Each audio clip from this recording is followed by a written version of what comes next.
Supreme court বলছে যে পরিস্থিতি অস্বাভাবিক, কয়েকদিনের মধ্যে প্রভাব পড়তে পারে, তা আমরা জানি। রাজ্যের প্রধান বিচারপতি, রেজিস্ট্রার জেনারেল ও জেলা বিচারকরা আলাদা ব্যবস্থা করতে পারেন। রাজ্যকে বিচার বিভাগীয় অফিসারদের সব ধরনের সহায়তা করতে হবে। তারপরে সুপ্রিম কোর্ট বলছে পশ্চিমবঙ্গে এসআইআর তদারকি করতে বিচার বিভাগীয় অফিসার নিয়োগ। কলকাতা হাইকোর্টের প্রধান বিচারপতিকে অনুরোধ, সৎ ও অভিজ্ঞ বিচার বিভাগীয় অফিসার নিয়োগ করুন। মানে সুপ্রিম কোর্ট এবার স্পষ্ট, হাইকোর্টের যে প্রধান বিচারপতি, কলকাতা হাইকোর্টের যে প্রধান বিচারপতি, তাকে স্পষ্ট নির্দেশ দেওয়া হয়েছে সুপ্রিম কোর্টের তরফ থেকে, সৎ অভিজ্ঞ বিচার বিভাগীয় অফিসার নিয়োগ করুন। জেলা বিচারকরা লজিক্যাল ডিসক্রিপেন্সির দাবি নিষ্পত্তি করবেন।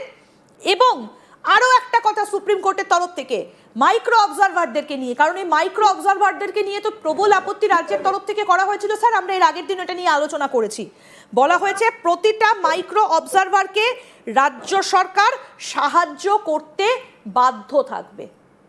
আমি আপনার কাছ থেকে এক এক করে আসবো এই বিষয়টা। তার মানে হাইকোর্টের বিচারপতিকে সুপ্রিম কোর্টের তরফ থেকে বা সরাসরি নির্দেশটা দিয়ে দেওয়া হলো যে আপনি সৎ এবং অভিজ্ঞ বিচার বিভাগীয় অফিসার নিয়োগ করুন এবং জেলা বিচারকরা লজিক্যাল ডিসক্রিপেন্সির দাবি নিষ্পত্তি করবেন। আমি এইটা একটু আপনার কাছ থেকে আইনগত দিকটা একটু জানতে চাইবো। এর দুটো দিক দেখুন। এক হচ্ছে যখন ওই লজিক্যাল ডিসক্রিপেন্সি, মানে ওটা একটা বেসিক্যালি সিদ্ধান্ত এবং একখানা বিচারের জায়গা তৈরি হয়ে যায় যে এর নাম রাখবো কি রাখবো না, এর যে ডিসক্রিপেন্সিটা সেটা লজিক্যাল কি লজিক্যাল নয়। স্বভাবতই এই সিদ্ধান্তটা নিয়ে এর নামটা আমি এসআইআর থেকে বাদ দেবো বা এই নামটাকে আমি ঢোকাবো, এই সিদ্ধান্তটা এতক্ষণ কে নিচ্ছিল? এই অ্যাডমিনিস্ট্রেশনের লোক নিচ্ছিল।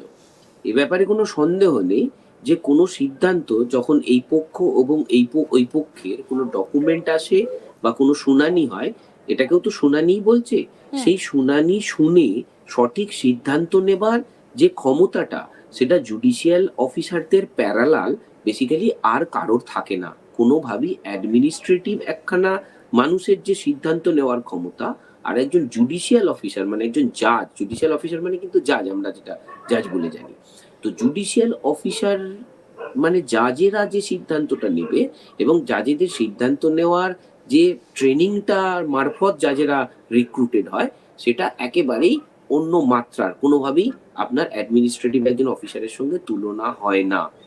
এখানে সুপ্রিম কোর্ট বলতে চাইছে এই সিদ্ধান্তগুলো জুডিশিয়াল অফিসার নিলে অনেক সিদ্ধান্তগুলো সঠিক হবে, সিদ্ধান্তগুলোর মধ্যে ভুলের পার্সেন্টেজ ভীষণ কম থাকবে। এখন ভুলের পার্সেন্টেজ বাড়ছে বা লজিক্যাল ডিসক্রিপেন্সির সিদ্ধান্তগুলো অ্যাডমিনিস্ট্রেটিভ অফিসাররা নিতে পারছে না, অতএব আমি ওদের কাছ থেকে সরিয়ে দিয়ে, অথবা ইলেকশন কমিশন বলছে যে যোগ্য অ্যাডমিনিস্ট্রেটিভ অফিসার দেওয়া হচ্ছে না, হোয়াট এভার দ্য সিচুয়েশন, যে আমি অ্যাডমিনিস্ট্রেটিভ অফিসারদের উপর আর ভরসায় রাখছি না, বিশ্বাসই করছি না, আমি জুডিশিয়াল অফিসারদের মানে জজেদের এই দায়িত্বটা দিয়ে দিচ্ছি।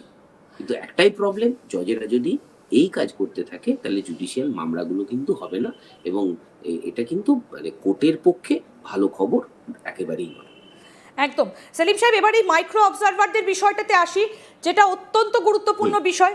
মাইক্রো অবজারভারের রাজ্য সরকারকে সহযোগিতা করতে হবে। প্রতিটা মাইক্রো অবজারভারকে রাজ্য সরকার সাহায্য করতে বাধ্য থাকবে।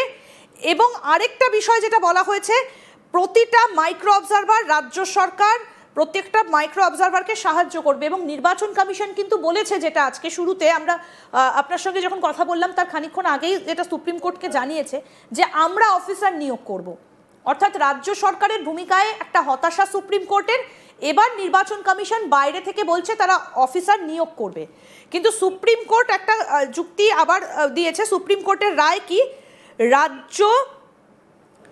রাজ্য নির্বাচন কমিশনের মধ্যে আস্থার অভাবেই প্রক্রিয়া থমকে আছে, পরিস্থিতি অস্বাভাবিক, এসআইআর শেষ না হলে ভোট করা মুশকিল। তাহলে কি এবার বাইরে থেকে অফিসার এনেই এই শেষ করতে হবে এসআইআর প্রক্রিয়াটা? দেখুন, দুটো। এক হচ্ছে সুপ্রিম কোর্ট তার নিজের অফিসার রিক্রুট করে দিল। জুডিশিয়াল অফিসারদের রিক্রুট করা মানে, এই কাজে হেল্প করা মানে হচ্ছে সুপ্রিম কোর্ট তার নিজের অফিসারদের রিক্রুট করলো। কিন্তু এসআইআর একটা এত বড় প্রসেস, এত ম্যান পাওয়ার লাগে, শুধু জুডিশিয়াল অফিসারদের রিক্রুট করে এই কাজটা করা সম্ভব হবে না।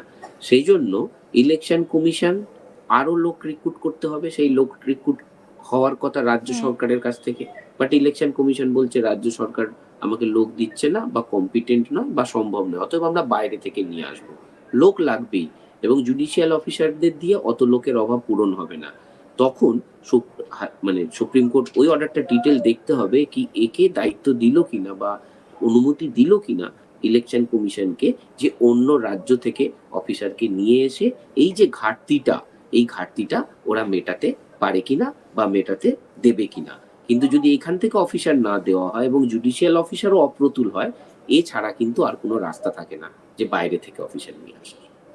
তাহলে স্যার আজকে শেষ প্রশ্ন, সুপ্রিম কোর্টের এই যে নির্দেশ মাইক্রো অবজারভার এবং রাজ্যের ভূমিকায়, মাইক্রো অবজারভারদের নিয়ে একটা পর্যবেক্ষণ সুপ্রিম কোর্টের তরফ থেকে রায় দেওয়া হয়েছে যে মাইক্রো অবজারভারদেরকে রাজ্যকে সাহায্য করতে হবে, রাজ্যের ভূমিকায় হতাশ, এবং সুপ্রিম কোর্ট কি করলো, অফিসার নিয়োগ করুন নির্দেশ দিয়ে দেওয়া হলো কলকাতা হাইকোর্টের প্রধান বিচারপতিকে, এবং জেলা যে বিচারকরা তারা লজিক্যাল ডিসক্রিপেন্সির দাবি নিষ্পত্তি করবে। সুতরাং এর দ্বারা কি প্রমাণিত হচ্ছে যে সঠিক সময় এসআইআরটা শেষ হবে তো, নাকি আবার সেই একই প্রশ্ন ঘুরে ফিরে আসছে, রাষ্ট্রপতি শাসনের পথে যাবে, নাকি এটা রাজ্যে বিরোধীদের কাছে একটা বড় অস্ত্র হিসেবে উঠে এলো?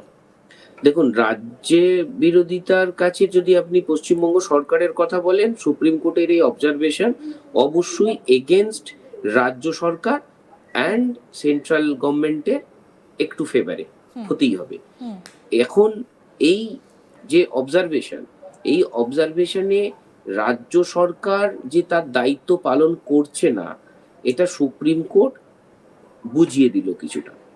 এবং এই বুঝিয়ে দেওয়াটাতে, যেটা আপনাকে আগের দিনও বলছিলাম, যে সেন্ট্রাল গভর্নমেন্টের এজেন্সিগুলো একটু বরাবর একটু বেনিফিট পেয়ে থাকছে। এবং ইলেকশন কমিশন শুধু এজেন্সি হিসেবে বলা হবে না, ইলেকশন কমিশন একখানা মারাত্মক রকমের সংগঠন যারা দেশের গণতন্ত্রটাকে সঠিকভাবে চালানোর জন্য মূল মেশিনারি। সবুত সেই ইলেকশন কমিশনের কথাকে মান্যতা দেওয়ার মানে কিন্তু এই নয় যে রাজ্য সরকারকে একেবারে অবিশ্বাস করা। কিন্তু এই অর্ডারটা কোথাও ইলেকশন কমিশনের কে মান্যতা দিতে গিয়ে রাজ্য সরকারের যে অ্যাকসেপ্টেবিলিটি বা রাজ্য সরকারের যে গ্রহণযোগ্যতা, সেই জায়গাটাতে কিন্তু যথেষ্ট আঘাত করলো। আর তাতে এই রাজ্য সরকারের যারা চালাচ্ছে রাজ্য সরকার, মানে তৃণমূল, সবতই তৃণমূলের যারা অপোনেন্ট থাকবে অন্য রাজনৈতিক দলের, তাদের তো অবশ্যই সুবিধা হবেই। তারা বলতে পারবে যে দেশের সর্বোচ্চ আদালত রাজ্য সরকারকে মান্যতা দিচ্ছে না। এখান থেকে আপনার ওই লাস্টের বলে আমি শেষ করি, সেটা হচ্ছে এই ফাইন্ডিং সুপ্রিম কোর্টের রাজ্য সরকারের এগেনস্টে যদি ফর সেক অফ আর্গুমেন্ট ভবিষ্যতে রাষ্ট্রপতি শাসন বা এরকম একটা সাংবিধানিক জটিলতার দিকে যেতে থাকে, তাহলে কিন্তু